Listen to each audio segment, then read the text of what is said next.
RCB ಸಂಭ್ರಮದಲ್ಲಿ 11 ಬಲಿ ಪ್ರಕರಣ ನ್ಯಾಯಾಂಗ ತನಿಖೆಗೆ ಸರ್ಕಾರದ ಆದೇಶ. ನಿವೃತ್ತ ನ್ಯಾಯಮೂರ್ತಿ ಮೈಕಲ್ ಕುನ್ನಾ ನೇತೃತ್ವದಲ್ಲಿ ತನಿಖೆ.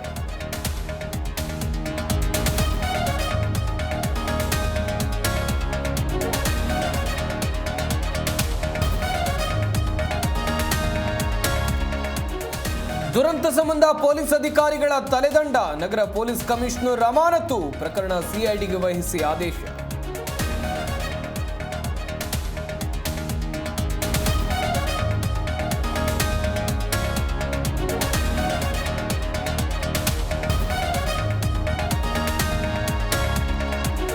ಬೆಂಗಳೂರು ಕೇಂದ್ರ ವಲಯ ಡಿಸಿಪಿ ಎಸಿಪಿ ಅಮಾನತು. ಕಬ್ಬನ್ ಪಾರ್ಕ್ ಠಾಣೆ ಇನ್ಸ್ಪೆಕ್ಟರ್ ಸಿಬ್ಬಂದಿ ಸಸ್ಪೆಂಡ್.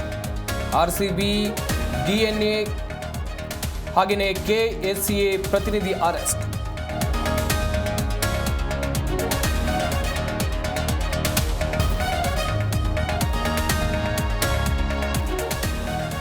ಹನ್ನೊಂದು ಜನರ ಸಾವಿಗೆ ಬಿಜೆಪಿ ನಾಯಕರು ಕಿಡಿ. ಕರ್ನಾಟಕದ ಜನತೆ ನ್ಯಾಯ ಕೇಳ್ತಿದ್ದಾರೆ, ಹರಕೆಯ ಕುರಿಗಳನ್ನಲ್ಲ.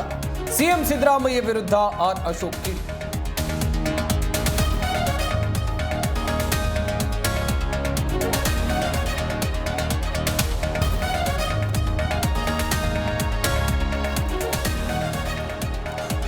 ಆರ್ಸಿಬಿ ಸಂಭ್ರಮಕ್ಕೆ ಬಂದವರ ಬದುಕೇ ಕತ್ತಲು. ಆತುರದ ನಿರ್ಧಾರಕ್ಕೆ ಬಲಿಯಾದ 11 ಜೀವಗಳು. ಆಸ್ತಿಯನ್ನೇ ಕೊಡ್ತೀನಿ, ಮಗನನ್ನ ಕೊಡಿ ಎಂದ ಕುಟುಂಬಸ್ಥರು.